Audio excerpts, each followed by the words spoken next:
Once upon a time, there was a huge garden owned by a giant in a castle. The giant covered with soft green grass like a duvet. Here and there stood flowers like stars, and there were a lot of big trees that broke into blossoms of pink and pearls during springtime. The birds sang sweetly, and that the children had to stop their games in order to listen. How happy we are here, they cried. The children cried, but on one fine day, when the kids were playing happily, suddenly the giant came back. He came back home and told the house we had left the house we had stayed. He decided to stay there during the past 7 years. After he was lost forward, he decided to come back home. When he arrived at his castle, he saw the kids were playing happily in his garden, and he got mad. He walked hurriedly to the bunch of the cheeky kids. He cried to the kids and said, "What are you doing here? This is my own garden and I am the only one who can play here." So he built a wall around them. The kids were so sad and they decided to play around the road. But the road was covered with painful stones, and so they decided to wander around the wall and talk about how beautiful it was. How happy we were there, they said to themselves. He was a very selfish giant. Then the spring came to the whole country, but not in his castle. In the garden of the selfish giant was still winter.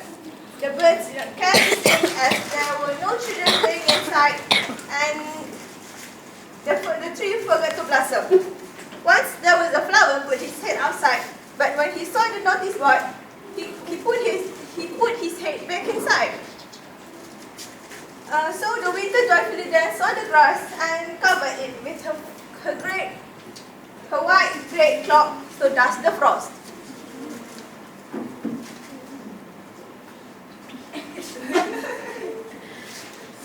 As the giant's garden got colder and colder, he felt sick. He felt weird.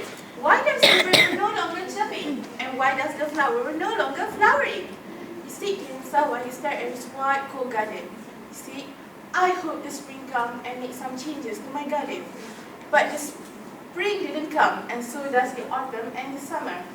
The autumn decided not to give him any golden fruit, as the giant never gave it to anyone before.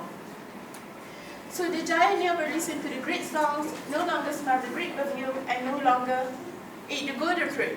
So he got weaker and weaker, and he just laid down in his bed day and night. One day, when he was lying awake in his bed, he heard some lovely music. It sounds so sweet to his ears. He thought it must be the king's musician passing by.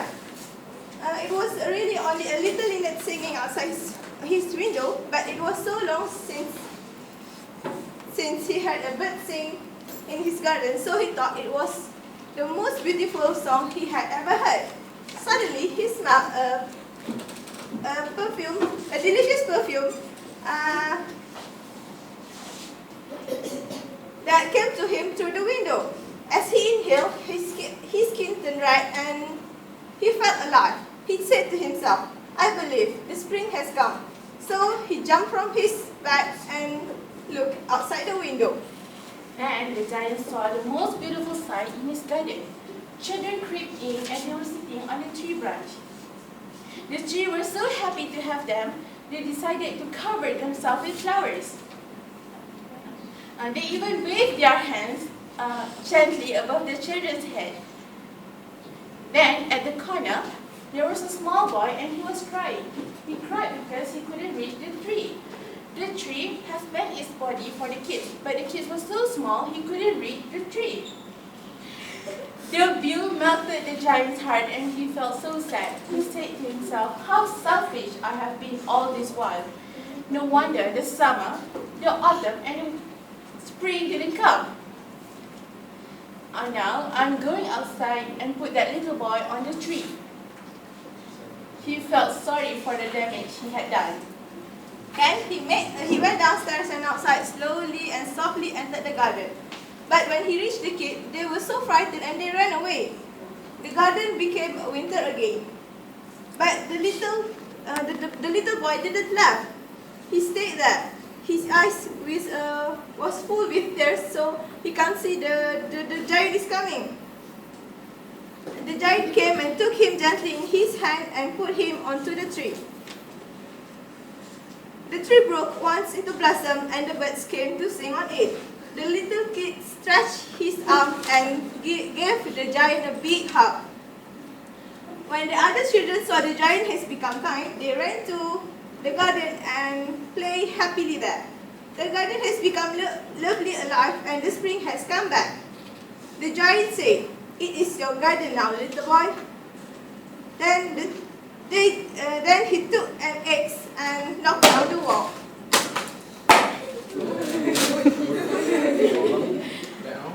So the children played all day, and in the evening they came to bid him goodbye. The giant asked the children, "Where is your little companion, the one that I put in the tree?" He had loved him the most as he hugged the boy. So the children answered, "We don't know. He has gone away." "Well, you must ask him to come tomorrow. But we don't know where he lived, and we have never seen him before." So the giant waited for that boy every afternoon, and he longed for that boy so much that he even said to himself, "How I wish I could see him now." One winter morning, he looked out his window and said to himself, I no longer hate the winter. Now I know. The spring is sleeping at its short camp soon."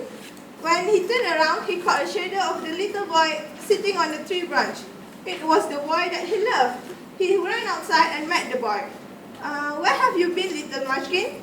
I told you to come over, but you didn't." "I have been waiting for you." The kid smiled and said, "You let me play at your garden, and now I want you to play in my garden. Close your eyes." So the giant closed his eyes, and the little kid held his hand. Then he saw the most beautiful garden in front of him. It was the loveliest garden he has ever seen. He asked the kid, "Kid, what is this place? This is so beautiful. It was so much better than my garden." "This is my garden. You have been such a good giant and you make those kids happy, and that was the best thing anyone could do. Now I want to give you a reward for your kindness. Would you like to see it for the rest of your life?" "Yes, definitely.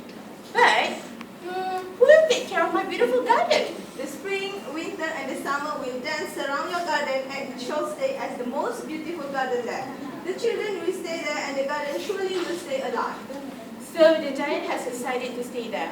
On the next morning, when the children came to the giant's garden to play, they saw the giant laying dead, covered with white blossom. The end.